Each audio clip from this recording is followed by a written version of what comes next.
టాలీవుడ్ చరిత్రలో ఎన్నో super hit కాంబినేషన్లు వచ్చాయి. కానీ ఒక దర్శకుడు ఒక హీరో వరుసగా సినిమాలు చేస్తూ దాదాపు ప్రతి సినిమాతో బాక్సాఫీస్ ను షేక్ చేస్తే అలాంటి అరుదైన కాంబినేషనే తెలుగు సినిమా చూసింది. అదే నటరత్న నందమూరి తారక రామారావు, దర్శకేంద్రుడు కె రాఘవేంద్రరావు కాంబినేషన్. మొత్తం 12 సినిమాలు, అందులో 10 సూపర్ హిట్లు. కేవలం 2 మాత్రమే ఆశించిన ఫలితం అందుకోలేకపోయాయి. అంటే దాదాపు 85% విజయాల రేటు. ఇది సాధారణ విషయం కాదు. ఇది తెలుగు సినిమా చరిత్రలో ఒక సంచలనం అని చెప్పాలి. ఈ వీడియోలో ఈ అద్భుతమైన కాంబినేషన్ ఎలా మొదలైంది, ఏ సినిమాలు చరిత్ర సృష్టించాయి, ఏ సినిమా ఫ్లాప్ అయ్యింది, ఏ సినిమా ఇండస్ట్రీ హిట్ గా నిలిచింది, ఎందుకు ఈ జోడీని ఇప్పటికీ టాలీవుడ్ లో బెస్ట్ కాంబినేషన్ గా గుర్తు చేసుకుంటారు అన్న విషయాలను ఒక్కొక్కటిగా తెలుసుకుందాం. 1977 ఆ సమయానికి ఎన్టీఆర్ తెలుగు సినిమాకు అగ్ర హీరో. మరోవైపు యువ దర్శకుడిగా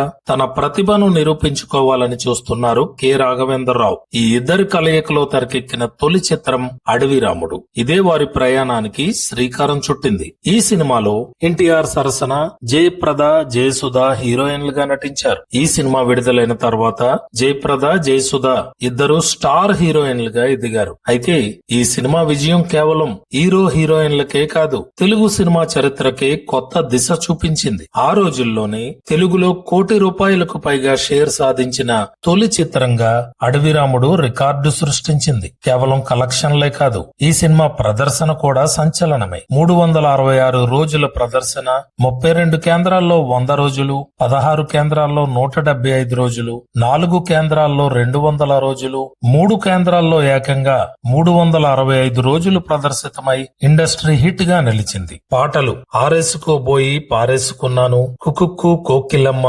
అమ్మతోడు అబ్బతోడు ఇలాంటి పాటలు ఇప్పటికీ వినిపిస్తూనే ఉంటాయి. ఈ సినిమా తర్వాత ఎన్టీఆర్ రాఘవేంద్రరావు కాంబినేషన్ కు తిరుగులేదనే అభిప్రాయం ఏర్పడింది. మొదటి సినిమాతో ఇండస్ట్రీ హిట్ కొట్టిన ఈ కాంబినేషన్ రెండోసారి జానపద కథతో ప్రేక్షకుల ముందుకు వచ్చింది. ఆ సినిమాని సింహబలుడు. ఈ చిత్రంలో ఎన్టీఆర్ సరసన వాణిశ్రీ నటించారు. అయితే ఈసారి మాత్రం మ్యాజిక్ రిపీట్ కాలేదు. భారీ అంచనాల మధ్య విడుదలైన ఈ సినిమా ఆశించిన విజయాన్ని అందుకోలేకపోయింది. ఇదే ఈ కాంబినేషన్ లో వచ్చిన తొలి ఫ్లాప్ గా నిలిచింది. కానీ ఈ సినిమా చుట్టూ ఓ ఆసక్తికరమైన సంఘటన జరిగింది. అదే సమయంలో సింహగర్జన అనే మరో సినిమా కూడా విడుదలకు సిద్ధమైంది. 2 సినిమాల పేర్లలో సింహ ఉండటంతో ఎన్టీఆర్ కు కొందరు తప్పుడు సమాచారం అందించారని చెబుతారు. దాంతో నిర్మాత గిరిబాబు స్వయంగా ఎన్టీఆర్ ఇంటికి వెళ్లి తన సినిమా కథ చెప్పి అపోహలు తొలగించుకున్నారని అప్పట్లో ప్రచారం జరిగింది. రెండో సినిమా ఫ్లాప్ అయినా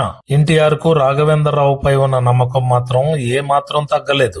మళ్లీ ఇద్దరు కలిసి చేసిన చిత్రం కేడీ నంబర్ 1. హిందీలో ఘన విజయం సాధించిన 10 నంబరీకి రీమేక్ గా ఈ సినిమా తెరకెక్కింది. బాక్స్ ఆఫీస్ వద్ద మంచి విజయాన్ని నమోదు చేసింది. ఒక్క ఫ్లాప్ తో ఈ కాంబినేషన్ ముగిసిపోతుందని భావించిన వాళ్ళందరికీ ఈ సినిమా గట్టి సమాధానం చెప్పింది. రాఘవేంద్రరావు మళ్లీ విజయాల బాట పట్టారు. వరుసగా మరోసారి ఎన్టీఆర్ రాఘవేంద్రరావు కాంబినేషన్ ప్రేక్షకుల ముందుకు వచ్చింది. ఈసారి డ్రైవర్ రాముడు. ఈ సినిమా గురించి చెప్పాలంటే ముందుగా ఒక విషయం తెలుసుకోవాలి. కేవలం 28 రోజుల్లో ఈ సినిమా షూటింగ్ పూర్తయింది. అది కూడా 3 షెడ్యూళ్లలోనే. షూటింగ్ కోసం రోడ్డు సౌకర్యం లేని ప్రాంతాల్లో ఎన్టీఆర్ స్వయంగా రోడ్లు వేయించి చిత్రీకరణ జరిపించారని సమాచారం. అదే ఆయన కమిట్మెంట్ కు నిదర్శనం. ఈ సినిమాలో జయసుధ హీరోయిన్ గా నటించారు. ఆ సమయంలో ఎన్టీఆర్ వయసు 56 సంవత్సరాలు, జయసుధ వయసు 21 సంవత్సరాలు మాత్రమే. వయసులో పెద్ద తేడా ఉన్నప్పటికీ వీరిద్దరి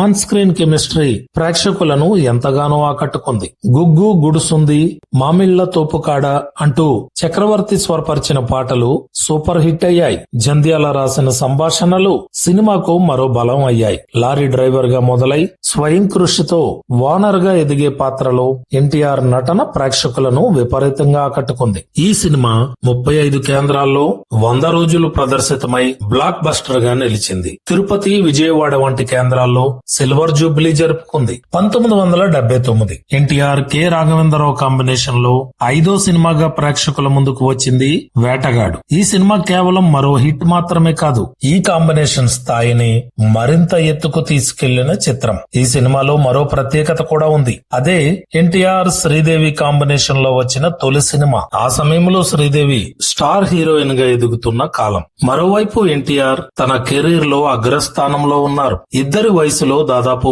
40 సంవత్సరాల తేడా ఉన్నప్పటికీ సినిమాలో వారి కెమిస్ట్రీ ప్రేక్షకులను ఆకట్టుకుంది. కథ విషయానికి వస్తే ఒక విలువైన ఆహారం, దానికోసం జరిగే కుట్ర, జమీందారుల మధ్య శత్రుత్వం, అడవి నేపథ్యం, అందులో ప్రేమ, యాక్షన్, సస్పెన్స్, ఇలా అన్ని కమర్షియల్ అంశాలను కలిపి తెరకెక్కించిన చిత్రమే వేటగాడు. రావు గోపాలరావు పోషించిన విలన్ పాత్ర, శ్రీదేవి అందం, ఎన్టీఆర్ స్టైల్ సినిమాకు ప్రధాన ఆకర్షణగా నిలిచాయి. ఈ సినిమాలో రాఘవేంద్రరావు తన ప్రత్యేకమైన మేకింగ్ స్టైల్ ను మరోసారి చూపించారు. ప్రేమ సన్నివేశాలు, పాటల చిత్రీకరణ, అడవుల్లో తీసిన విజువల్స్, ఎమోషన్స్, యాక్షన్, కామెడీ, ఏ అంశాన్ని కూడా వదిలిపెట్టకుండా ప్రేక్షకులకు పూర్తి వినోదాన్ని అందించారు. చక్రవర్తి సంగీతం, జంధ్యాల సంభాషణలు, ఆకుచాటు పిందె తడిసే వంటి పాటలు ఈ సినిమాను మరింత గుర్తుండిపోయేలా చేశాయి. వేటగాడు అనే టైటిల్ కు తగ్గట్టే ఈ సినిమా రికార్డులను కూడా వేటాడింది. 30 కేంద్రాల్లో 100 రోజులు, 6 థియేటర్లలో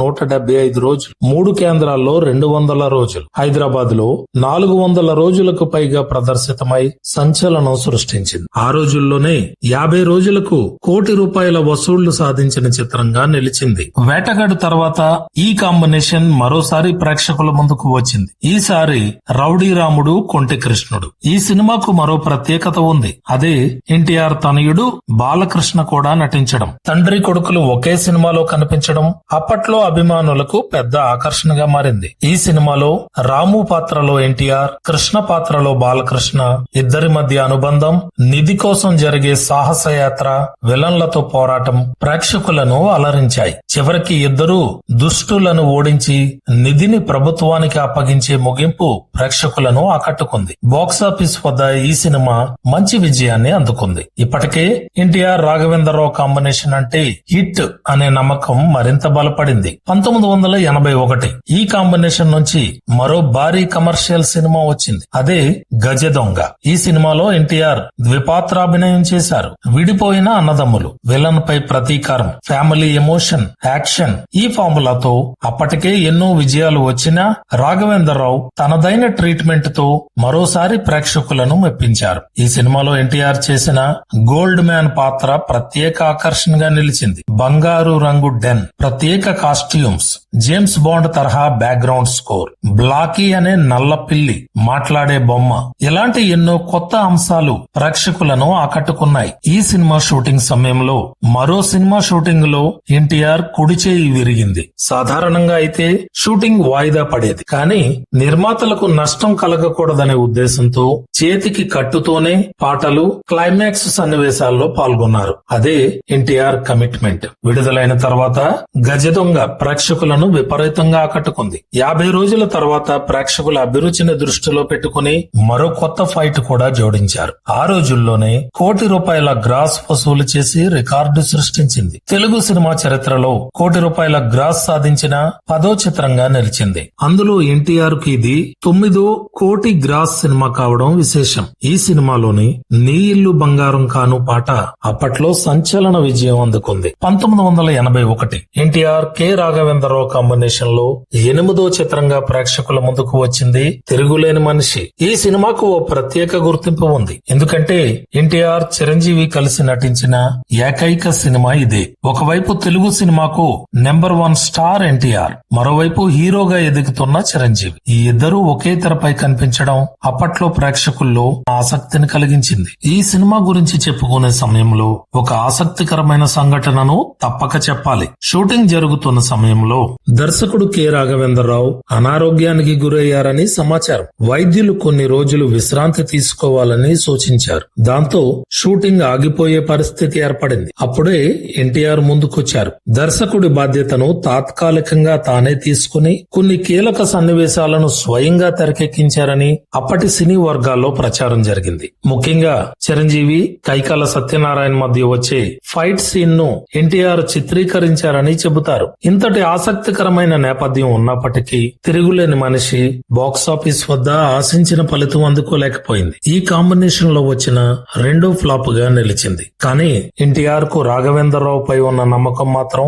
ఏ మాత్రం తగ్గలేదు. అందుకే అదే ఏడాది మరో భారీ సినిమాను ప్లాన్ చేశారు. తిరుగులేని మనిషి తర్వాత ఎన్టీఆర్ రాఘవేంద్రరావు కాంబినేషన్ లో వచ్చిన 9వ సినిమా సత్యం శివం. ఈ సినిమాకు మరో ప్రత్యేకత ఏమిటంటే తెలుగు సినిమా ఇద్దరు మహానటులు ఎన్టీఆర్, అక్కినేని నాగేశ్వరరావు కలిసి నటించడం. ఇప్పటికే అనేక మల్టీ స్టారర్లు చేసిన ఈ ఇద్దరు దిగ్గజాలు ఈ సినిమాలో మరోసారి ప్రేక్షకులను అలరించారు. ఈ సినిమా అమితాబ్ బచ్చన్, శశి కపూర్ నటించిన హిందీ సూపర్ హిట్ సుహాగ్ ఆధారంగా రూపొందింది. తెలుగు నేటివిటీకి తగ్గట్టు కథలో మార్పులు చేసి రాఘవేంద్రరావు ప్రేక్షకులను ఆకట్టుకునేలా తెరకెక్కించారు. కథ విషయానికి వస్తే చిన్నప్పుడే విడిపోయిన అన్నదమ్ములు, ఒకరు పోలీస్ అధికారి, మరొకరు నేరస్తుడిగా పెరగడం, తర్వాత ఇద్దరు నిజం తెలుసుకుని కలిసి విలన్లను ఎదుర్కోవడం. ఈ ఎమోషనల్ స్టోరీ ప్రేక్షకులను బాగా కనెక్ట్ చేసింది. బాక్స్ ఆఫీస్ వద్ద కూడా సత్యం శివం మంచి విజయాన్ని అందుకుంది. ఇలా రెండో ఫ్లాప్ తర్వాత ఈ కాంబినేషన్ మళ్లీ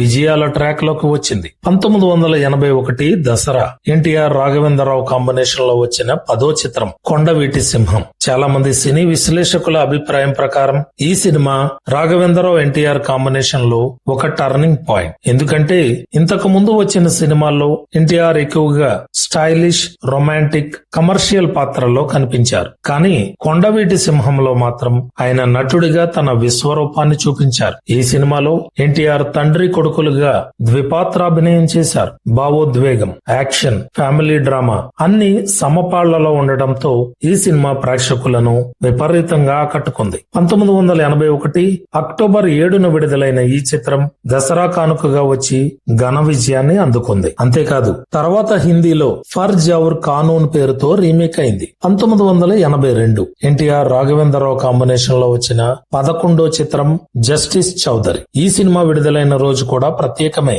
ఎన్టీఆర్ జన్మదినోత్సవ కానుకగా 1982 మే 28న ప్రేక్షకుల ముందుకు వచ్చింది ఈ చిత్రం. ఈ సినిమా కథ విషయానికి వస్తే చట్టాన్ని ప్రాణం కంటే ఎక్కువగా ప్రేమించే న్యాయమూర్తి, ఒకవైపు కుటుంబం, మరోవైపు ధర్మం, ఈ రెండింటి మధ్య జరిగే సంఘర్షణ కథకు ప్రధాన బలం. ఈ సినిమాలో ఎన్టీఆర్ రెండు భిన్నమైన కోణాలను అద్భుతంగా ఆవిష్కరించారు. ఒకవైపు న్యాయమూర్తి, మరోవైపు మెకానిక్ రాము. ఈ రెండు పాత్రల మధ్య వచ్చే సంఘటనలు ప్రేక్షకులను కట్టిపడేశాయి. జస్టిస్ చౌదరి విడుదలైన వెంటనే బాక్సాఫీస్ వద్ద భారీ విజయాన్ని అందుకుంది. తర్వాత హిందీలో కూడా అదే పేరుతో రీమేక్ అయి అక్కడ కూడా సూపర్ హిట్ గా నిలిచింది. ఇది మరోసారి ఎన్టీఆర్ రాఘవేంద్రరావు కాంబినేషన్ కు ఉన్న మార్కెట్ ను నిరూపించింది. 1982లో జస్టిస్ చౌదరి తర్వాత ఎన్టీఆర్ రాఘవేంద్రరావు కాంబినేషన్ కు దాదాపు 10 ఏళ్ల విరామం వచ్చింది. ఆ తర్వాత 1993లో మరోసారి ఈ ఇద్దరు చేతులు కలిపారు. ఆ సినిమా మేజర్ చంద్రకాంత్. ఈ సినిమాకు మరో ప్రత్యేకత కూడా ఉంది. నటుడు మోహన్ బాబు తన శ్రీ లక్ష్మీ ప్రసన్న పిక్చర్స్ బ్యానర్ పై ఈ చిత్రాన్ని నిర్మించారు. అంతేకాదు ఆయనే ఈ సినిమాలో కీలక పాత్రలో కూడా నటించారు. ఈ సినిమాలో retired military officer major Chandrakant పాత్రలో ఎన్టీఆర్ కనిపించారు. దేశ సరిహద్దులో శత్రువులతో పోరాడిన ఓ సైనికుడు రిటైర్ అయిన తర్వాత సమాజంలో పెరుగుతున్న అవినీతి, అక్రమాలు, అన్యాయాలను చూసి వాటిపై పోరాటం చేయాలని నిర్ణయించుకుంటాడు. దేశానికి నిజమైన శత్రువులు బయట కాదు, మన మధ్య ఉన్నారు అనే భావనతో సాగే ఈ కథ ప్రేక్షకులను బాగా ఆకట్టుకుంది. ఈ సినిమాలో ఎన్టీఆర్ సరసన శారద నటించగా మోహన్ బాబు సరసన నగ్మా, రమ్యకృష్ణ నటించారు. కీరవాణి అందించిన సంగీతం సినిమాకు ప్రధాన బలంగా నిలిచింది. ముఖ్యంగా పుణ్యభూమి నా దేశం పాట ఈ సినిమాకే కాదు తెలుగు సినిమా చరిత్రలోనే చిరస్థాయిగా నిలిచిపోయిన దేశభక్తి గీతాల్లో ఒకటిగా నిలిచింది. ఆ పాటలో ఎన్టీఆర్ ఛత్రపతి శివాజీ, వీరపాండ్య కట్టబొమ్మన్, సుభాష్ చంద్రబోస్, అల్లూరి సీతారామరాజు వంటి మహనీయుల రూపాల్లో కనిపించి అభిమానులను ఉర్రూతలూగించారు. 1993 ఏప్రిల్ 23న విడుదలైన మేజర్ చంద్రకాంత్ బాక్సాఫీస్ వద్ద ఘన విజయాన్ని అందుకుంది. ఆ ఏడాది అత్యధిక వసూళ్లు సాధించిన చిత్రాల్లో ఒకటిగా నిలిచింది. ఈ సినిమాతో ఎన్టీఆర్ రాఘవేంద్రరావు కాంబినేషన్ మరోసారి తమ సత్తా చాటింది. మేజర్ చంద్రకాంత్ గురించి చెప్పేటప్పుడు మరో ఆసక్తికరమైన విషయం కూడా గుర్తుంచుకోవాలి. చాలా మంది శ్రీనాథ కవి సార్వభౌముడునే ఎన్టీఆర్ చివరి సినిమా అని భావిస్తారు. కానీ హీరోగా ఎన్టీఆర్ నటించిన చివరి చిత్రం మేజర్ చంద్రకాంత్. శ్రీనాథ కవి సార్వభౌముడు తర్వాత విడుదలైనప్పటికీ నటన పరంగా చివరిగా పూర్తి చేసిన చిత్రం మాత్రం మేజర్ చంద్రకాంత్ అని చెప్పాలి. ఒక్కసారి ఈ గోల్డెన్ కాంబినేషన్ ప్రయాణాన్ని గుర్తు చేసుకుందాం. అడవి రాముడు ఇండస్ట్రీ హిట్, సింహబలుడు ఆశించిన ఫలితం అందుకోలేదు. కేడీ నంబర్ 1 మంచి విజయం, డ్రైవర్ రాముడు బ్లాక్ బ్లాక్ బస్టర్, వేటగాడు గోల్డెన్ జూబ్లీ హిట్, రౌడీ రాముడు కొంటె కృష్ణుడు విజయవంతమైన చిత్రం, గజదొంగ కమర్షియల్ గా సూపర్ హిట్, తిరుగులేని మనిషి బాక్స్ ఆఫీస్ వద్ద నిరాశపరిచింది, సత్యం శివం మంచి విజయం, కొండవీటి సింహం సూపర్ హిట్, జస్టిస్ చౌదరి మరో భారీ విజయం, మేజర్ చంద్రకాంత్ విజయవంతంగా ముగిసిన చారిత్రక కాంబినేషన్. తెలుగు సినిమా చరిత్రలో స్టార్ హీరోలు, స్టార్ దర్శకుల కాంబినేషన్లు చాలానే ఉన్నాయి. కానీ దాదాపు ప్రతి సినిమాతో ప్రేక్షకులను అలరించడం, ప్రతి జానర్ లో విజయాలు సాధించడం, యాక్షన్, ఫ్యామిలీ, రొమాన్స్, జానపదం, దేశభక్తి ఇలా ప్రతి రకమైన కథల్లో విజయాన్ని అందుకోవడం ఎన్టీఆర్ రాఘవేంద్రరావు కాంబినేషన్ కే సాధ్యమైంది. అందుకే ఈ జోడీని తెలుగు సినిమా చరిత్రలో ఒక గోల్డెన్ కాంబినేషన్ గా అభిమానులు ఇప్పటికీ గౌరవంగా గుర్తు చేసుకుంటారు. ఒక హీరో, ఒక దర్శకుడు కలిసి 12 సినిమాలు చేశారు. అందులో 10 విజయాలు సాధించాయి. అది కేవలం ఒక గణాంకం కాదు, ఒక చరిత్ర. అడవిరాముడితో మొదలైన ఆ ప్రయాణం మేజర్ చంద్రకాంత్ తో ముగిసిన ఆ కాంబినేషన్ సృష్టించిన మాయ మాత్రం ఇప్పటికీ తెలుగు ప్రేక్షకుల గుండెల్లో సజీవంగానే ఉంది. మీకు ఎన్టీఆర్ రాఘవేంద్రరావు కాంబినేషన్ లో వచ్చిన ఏ సినిమా ఎక్కువగా నచ్చింది? అడవిరాముడు, వేటగాడు, కొండవీటి సింహం లేదా మేజర్ చంద్రకాంత్? మీ అభిప్రాయాన్ని కామెంట్ చేయండి.